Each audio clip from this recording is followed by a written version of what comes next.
ये second video है, वो एक भाग हमारा सेव हो चुका है, तो मैं वहीं से उसके आगे से शुरू करता हूँ कि मैं पिछले वीडियो में बात कर रहा था कि जितनी संख्या में प्रोटॉन है उतनी संख्या में इलेक्ट्रॉन है, और जब दोनों की संख्या जब समान है तो इसका मतलब क्या होगा, अगर +5 और -5 करें तो परिणामी मान 0, 0 का मतलब उदासीन, तो इसलिए परमाणु उदासीन है। जब परमाणु उदासीन है तो उससे बने हुए द्रव्य भी उदासीन होंगे। तो फिर ये आवेश आने के कारण क्या रहते हैं, मूल कारण क्या हैं?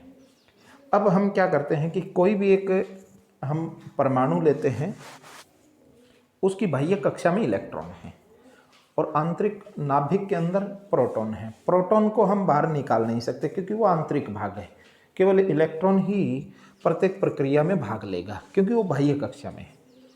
यदि किसी परमाणु से इलेक्ट्रॉन बाहर निकाल दिया जाए, यानी उस परमाणु में इलेक्ट्रॉन की कमी कर दी जाए, और इलेक्ट्रॉन की कमी कर दी तो इसका मतलब क्या हो गया कि उसमें धन आवेश अधिक हो गया।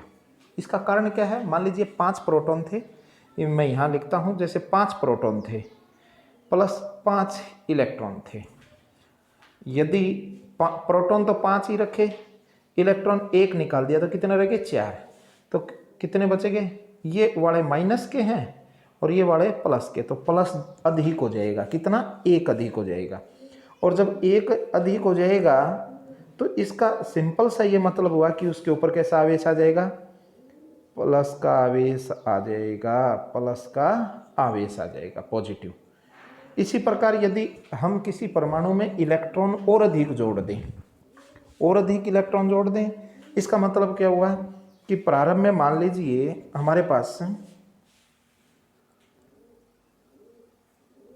हमारे पास प्रारंभ में 5 प्रोटॉन हैं, ये +5 है और -5 इलेक्ट्रॉन है।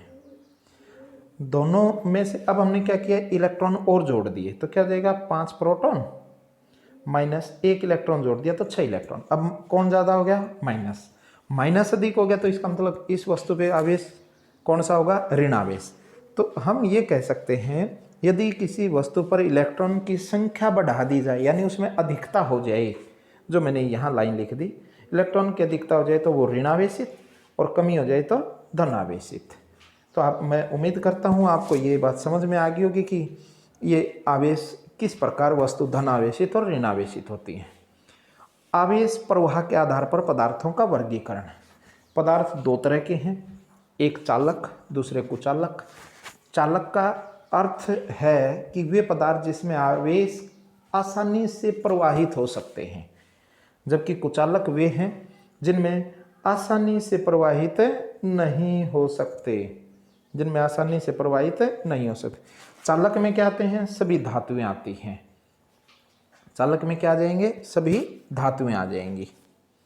और जैसे हमारे पास सोना है, तांबा है, चांदी है, आपको पता ही है कि चांदी सबसे अच्छा सुचालक है क्योंकि इसके अंदर आवेशों का प्रवाह बहुत आसानी से होता है, और इसमें आवेश कण कौन होते हैं? इलेक्ट्रॉन।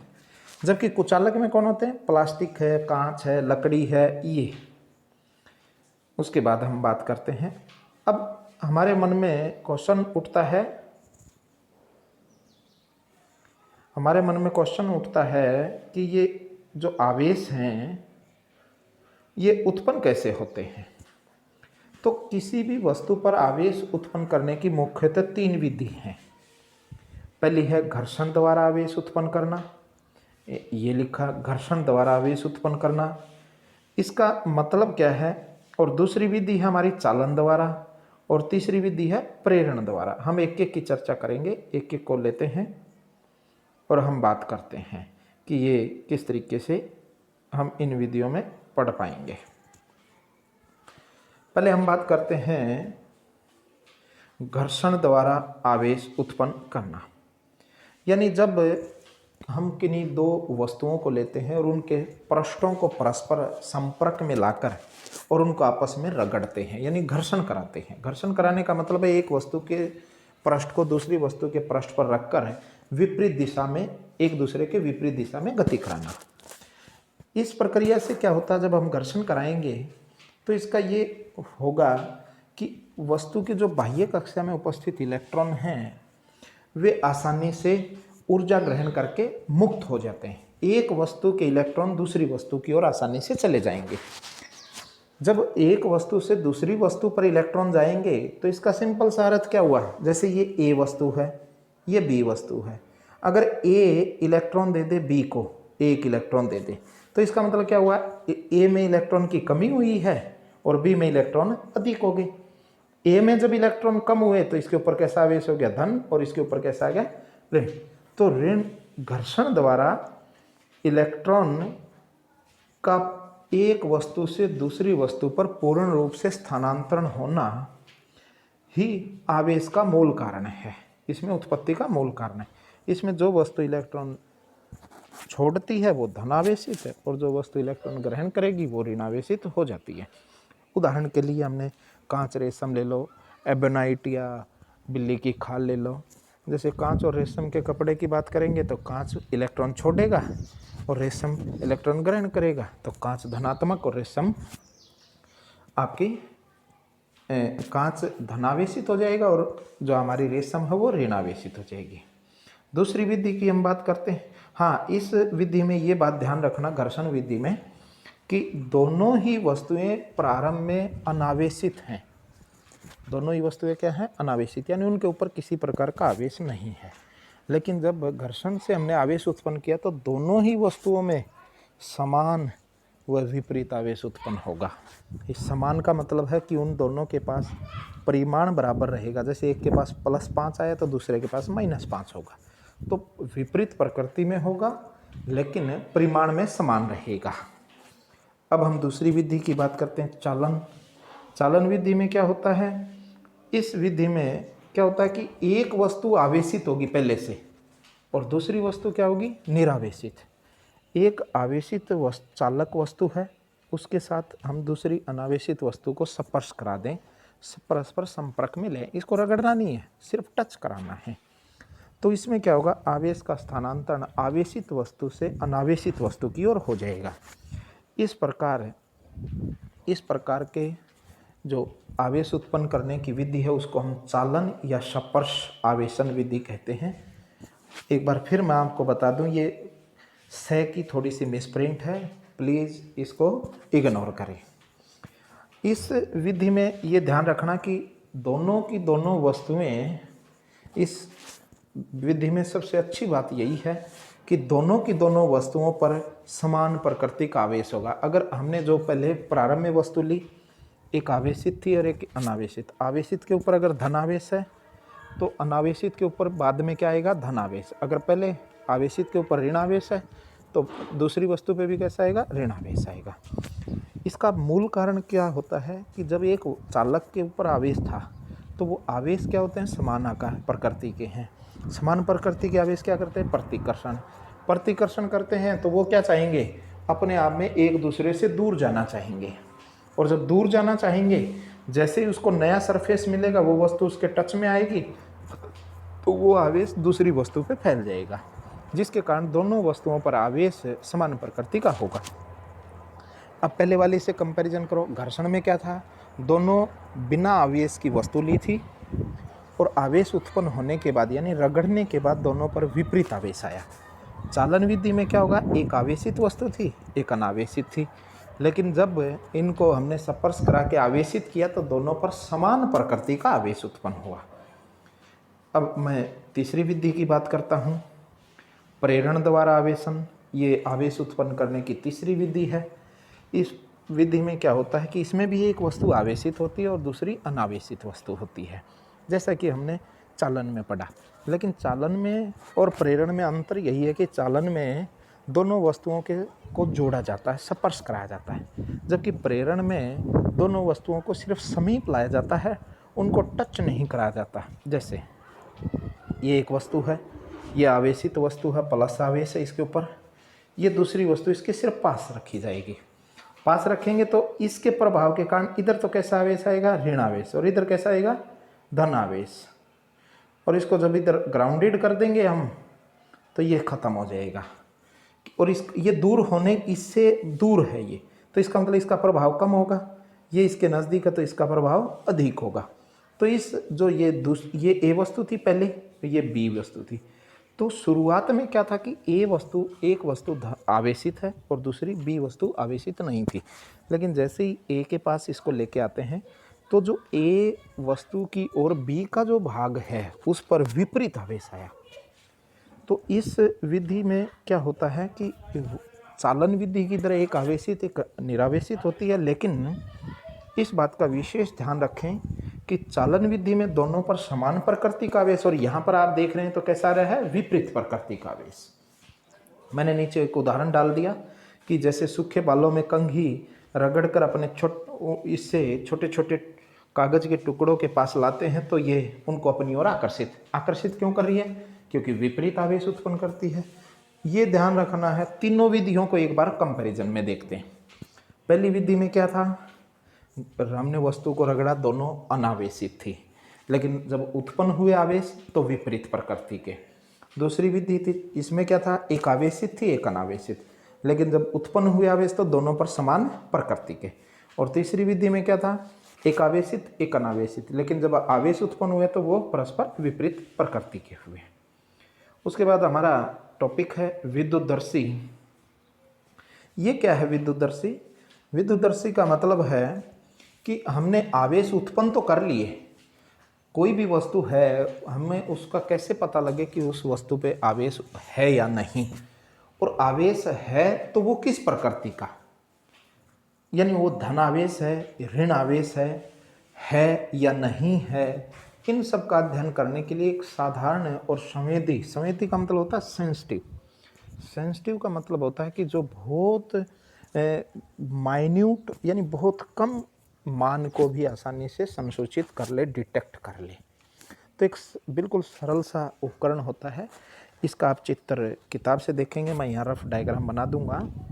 इसमें क्या होता है कि एक कांच की ऐसे, मैं इसकी संरचना बताता हूँ। एक कांच का ऐसे बेलन होगा, एक बोतल होगी, ये वाला भाग है, यहाँ एक कॉर्क लगा होता है, ये रोड है, इसके नीचे दो ये छड़ लगी हुई है, एक ये और एक है ये आपकी स्वर्ण पन्नी है। स्वर्ण का मतलब होता है सोने की। ये बहुत बारीक पतली पन्नियाँ होती हैं, पत्तियाँ बोलते हैं, सोने की होती हैं दोनों। और ये वाली भाग जो है ये चालक छड़ है।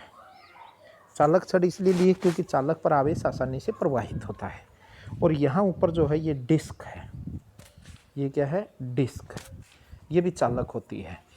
ये इस तरह की साधारण सी संरचना है, जैसा इसका चित्र आपको किताब में दर्शाया हुआ है, वहाँ से इस चित्र को आप आसानी से देख सकते हैं।